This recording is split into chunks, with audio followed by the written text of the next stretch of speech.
Hey, parasite, are you watching this? Saying that, my husband waved his hand towards me with his smartphone screen. His face was red and it was clear that he was quite drunk. Then, another person appeared on the screen next to him. "Come on, Claire. Let my brother go already. You parasite." That was my sister-in-law, Amber. These two call me a parasite who has no choice but to rely on my husband's income as a full-time housewife. At that time, they made a video call to me while drinking at their parents' house on purpose. I let out a deep sigh. "Hey, you were drinking at your parents' house now, right? Are your parents there?" Yeah, they're here. Why? "Can you let me talk to your father?" Huh? Why? Are you planning to tattle on me, to my dad or something? My sister-in-law's high-pitched and carefully voice spoke up from next to him. "Oh, well, it's fine, isn't it? Our dad is on our side. Daddy, Claire wants to talk to you." I couldn't stop laughing at the voice of my sister-in-law calling my father-in-law. I can finally correct their misunderstanding that I had been enduring. I am Claire, a 32-year-old full-time housewife. I used to work at a major advertising agency, but shortly after getting married, my husband asked me to become a full-time housewife. Hey, Claire, can you become a full-time housewife? I'll support you. Huh? I was surprised by his words, and my husband took my hand gently. He was a completely different person back then, much kinder than he is now. 'Cause we got married, right? If we want a happy home, it's better for one of us to stay at home and take care of things. But I can't do housework, and all I can do is work. You, on the other hand, are good at that kind of stuff, unlike me, right? Well, I'm not really that good. What are you talking about? Didn't you cook for me some Italian on your day off before? It was really delicious, and it made me feel so much better. I really respect and love that about you. So, please, quit your job, okay? Seeing my husband asking me like that, I reluctantly made up my mind. Okay, I understand. I don't know if I can quit right away, but I'll talk to my company. Thanks, Claire. I appreciate it. My husband's face lit up with joy, and I couldn't help but wonder how much this meant to him, that I became a housewife. I thought it was a little strange, but seeing how happy my husband was, I decided to give in. I liked my job at the advertising agency, and I had just started getting assigned to plan advertising campaigns. So, I had mixed feelings about leaving my job. However, because we had just gotten married, I wanted to respect my husband's wishes. 6 months after our marriage, I quit my job. In our early stages of marriage, my husband always expressed gratitude for my help and the household chores. However, after about 3 years, he stopped saying thank you and making comments that blamed me for not having a job. You're lucky. You can live an easy life just relaxing at home. Huh? Well, isn't it true? You're living off the money I earn. I'm jealous. Being able to just stay at home and not work, and still get by. But you're the one who asked me to become a housewife, remember? My husband looked annoyed. See? You can use my words as a shield to justify yourself. It's so easy, isn't it? Well then, if you were a housewife, focus more on household chores. You have it easier than anyone else in the world, since you don't work and you don't even have children. And yet, you always do things half-heartedly, don't you? He is probably referring to the frozen foods I received from our neighbor. What are you talking about? The frozen food? They own the grocery store, remember? They gave us a lot. So I don't want to waste it. I'm trying to save money on groceries and save for our future. When I said that, my husband stuttered. He had been talking about saving money to build a house, so we had discussed the saving. Well, I know that without you telling me. But saving money and making half-hearted dishes are not related. If you received frozen food, you can use it, but try to be more creative. Make it look like a more elaborate dish. I sighed at my husband's complaint. He must think that putting unnecessary effort into something is a good value. I've never made things difficult for my husband by cutting corners on cooking, cleaning, or laundry. I shouldn't have to be called the one who has it the easiest in the world despite this. I thought that, but I didn't want to argue, so I said, "Understood." I already knew that my husband's change in attitude had its roots in work-related stress.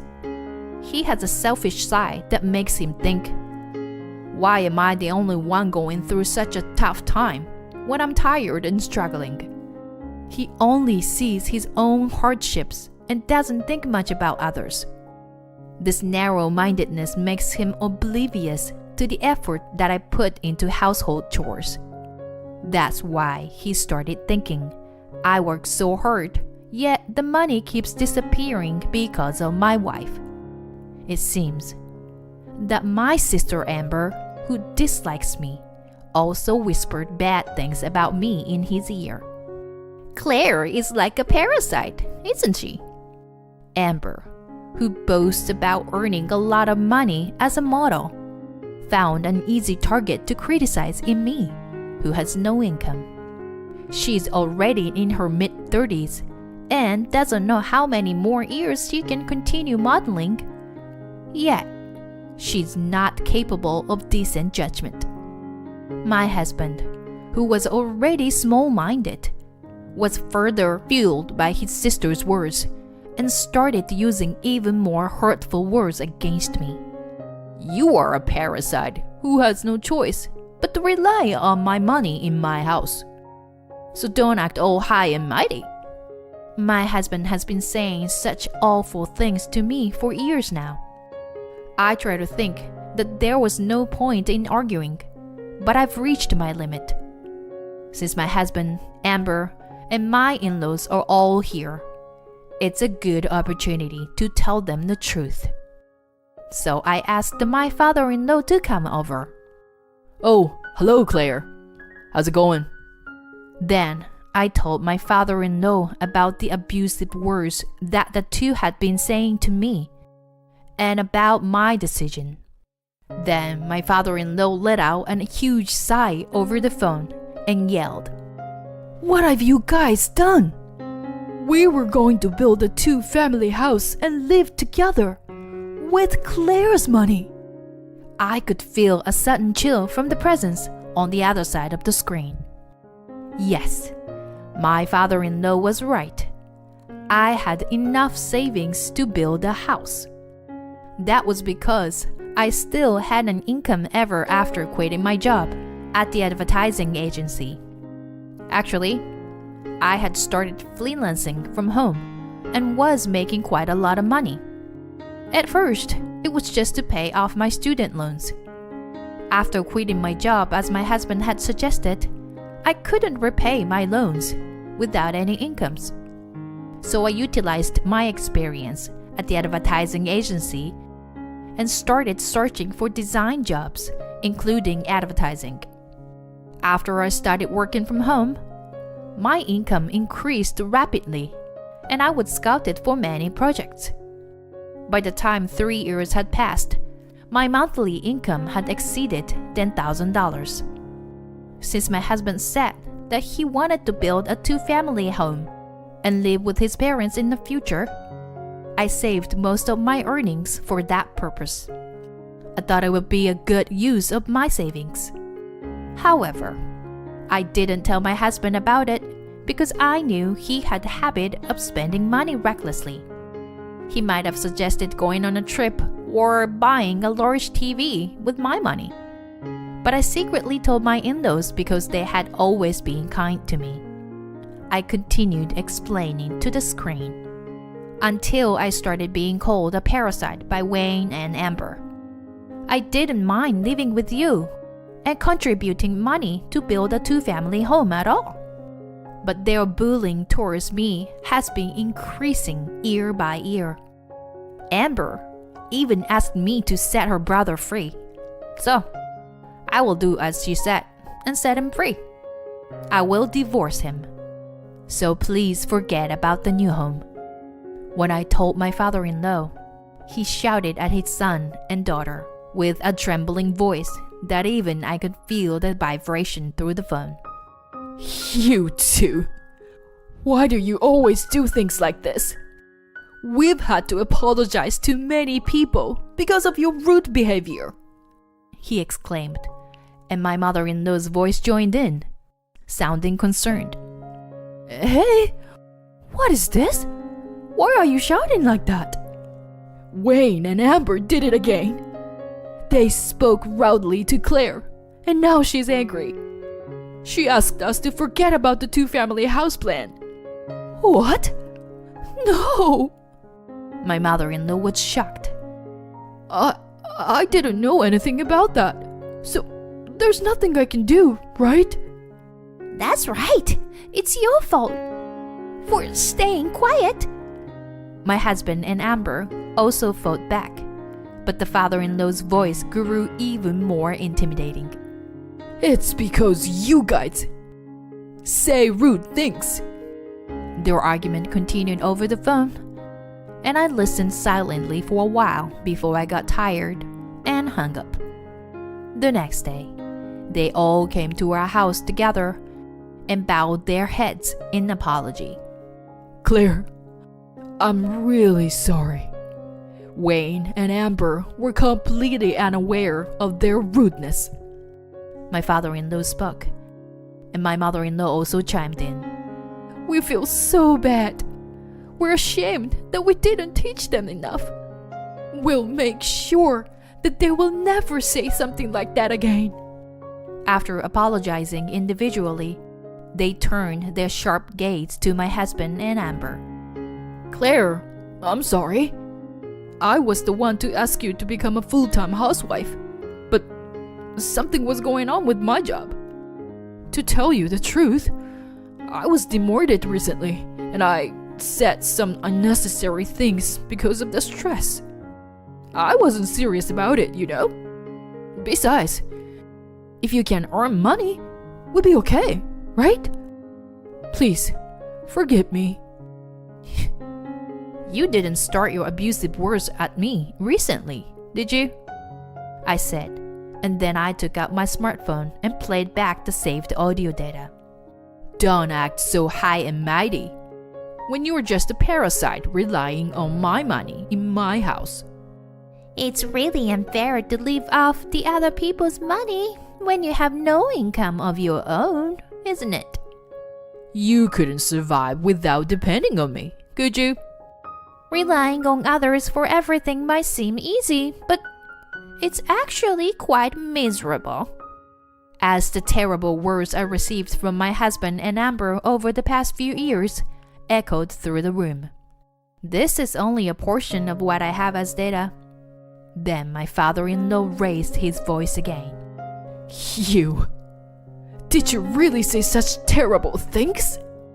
How did you become such human beings? Well, what can we do? We didn't know we were being recorded. Amber still hadn't apologized to me even once, and her rebuttals were not only quick, but also poorly thought out. Despite this, Amber glared at me with sharp eyes. However, I wasn't going to give up just yet. Amber, it's no use looking at me like that. What you said to me has been recorded as evidence. Even you understand what people will think when they hear it, right? I'm going to claim alimony from you and your brother based on this. Alimony? Amber's voice flipped over, and my husband's tone was also disrupted as he opened his mouth again. Wait a minute. Please. Don't ask for compensation.